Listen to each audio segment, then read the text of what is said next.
Terpujilah Kristus dari kekekalan masa lampau sampai kala akan datang.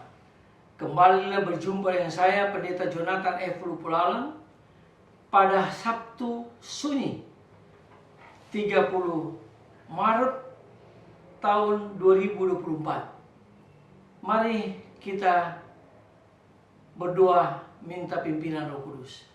Tuhan Yesus, kami mau menyampaikan firman-Mu di Sabtu Sunyi ini.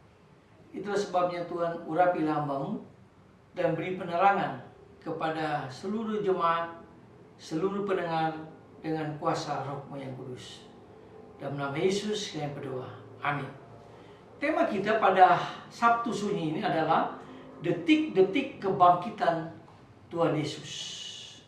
Nah, saudara-saudara yang saya kasih dalam nama Tuhan Yesus Kristus, dalam Kejadian pasal yang pertama ayat 1 sampai 23 dijelaskan manusia diciptakan Allah sebagai citranya yang dilimpahi kewenangan oleh Allah untuk memelihara segala ciptaannya di dunia ini dengan sungguh amat baik. Jadi Allah menciptakan dunia ini sungguh amat baik. Lalu dalam bacaan yang kedua yang diambil dari Kejadian pasal 22 ayat 1 sampai 18 yang Anda baca sendiri, dijelaskan bahwa setelah manusia jatuh dalam dosa, pelaksanaan kewenangan itu tidak menyimpang. Manusia harus beriman seperti Abraham. Abraham disebut bapa orang beriman karena dia hidup dekat dengan Allah Bapa. Lalu dalam bacaan yang berikutnya, yaitu dari Keluaran pasal 14 ayat 15 sampai dengan pasal 15 ayat yang pertama. Dikatakan di situ, apa yang mustahil bagi manusia tidak demikian bagi Allah. Manusia tidak mungkin menaingi Allah. Jadi bagi manusia mustahil, tetapi bagi Allah tidak yang mustahil, termasuk kematian dan kebangkitan Tuhan Yesus. Dalam bacaan yang berikutnya, yang juga diambil dalam Yesaya pasal yang ke-51 ayat 5 sampai 14, dikatakan penyebab penderitaan dan kematian bukanlah Allah, sebab cinta kasih Allah kepada manusia tanpa batas, sekalipun kadang-kadang tanda cintanya itu seperti kemurkaan. Jadi Allah tidak pernah mati, tapi Allah hidup dalam kehidupan kita. Itu dijelaskan di dalam Yesaya pasal 15 tadi, 51 tadi.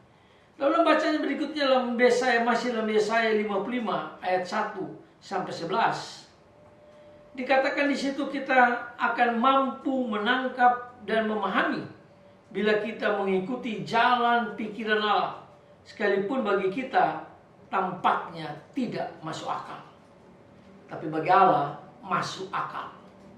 Lalu di dalam bacaan yang berikutnya yang terdapat dalam Yehezkel pasal yang ke-36 ayat 16 sampai dengan 28, dikatakan Allah yang telah membuktikan kesetiaan akan janjinya meskipun manusia masih saja mengkhianatinya, tetap bersedia mengampuni semata-mata karena Allah Maha Rahim, Allah Maha Pengasih.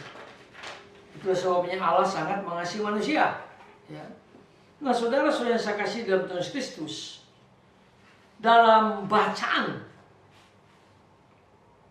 Matius pasal 28 sampai dengan ayat 1 sampai dengan yang ke-10 menjelaskan tentang sebab dengan kebangkitan Kristus, Kristus membangun manusia baru dan menyertai kita kapanpun dan dimanapun kita berada. Kita ingat detik-detik Tuhan Yesus mau bangkit, murid-murid itu datang kepada kubur Tuhan Yesus. Tapi ternyata pada waktu mereka sampai di kubur itu, kubur kosong. Batu yang luar biasa beratnya terbuka. Lalu mereka semua ketakutan. Mereka pikir ada yang mencuri mayat Yesus. Mereka pikir ada hantu di situ. Jadi detik-detik kebangkitan Kristus, karena mereka lari, karena mereka takut, sehingga mereka tidak melihatnya dengan jelas. Tapi akhirnya malaikat mengatakan kepada Maria, "Hai Maria, mengapa engkau datang ke sini? Tidak tahukah kamu bahwa nanti Kristus akan bangkit pada hari yang ketiga?" Jadi detik-detik kebangkitan Kristus itu luar biasa, ya, ajaib dan sangat misterius. Tapi kita bersyukur, sekalipun kita tidak mengalami detik-detik kebangkitan Kristus, tapi kita sudah menerima kebangkitan Kristus di dalam kehidupan kita, sehingga kita memiliki kemenangan lepas kemenangan. Nah, saudara-saudara yang saya kasih dalam Kristus, kebangkitan Kristus itu mengingatkan kita bahwa manusia akan selamat dan hidup bila kembali menyatu dengan Allah. Tetapi jalan satu-satunya ialah bahwa Allah berkenan turun menyatu dengan manusia yang berdosa. Mengapa? Karena manusia diciptakan Allah di dunia ini merupakan manusia yang membutuhkan Allah. Karena manusia adalah berdosa. Melalui kebangkitan Kristus, maka kita memperoleh keselamatan yang luar biasa. Itulah sebabnya di dalam Injil Matius pasal 28 ayat 5-6 mengatakan, "Jangan takut. Aku tahu bahwa kamu mencari Yesus yang disalibkan itu.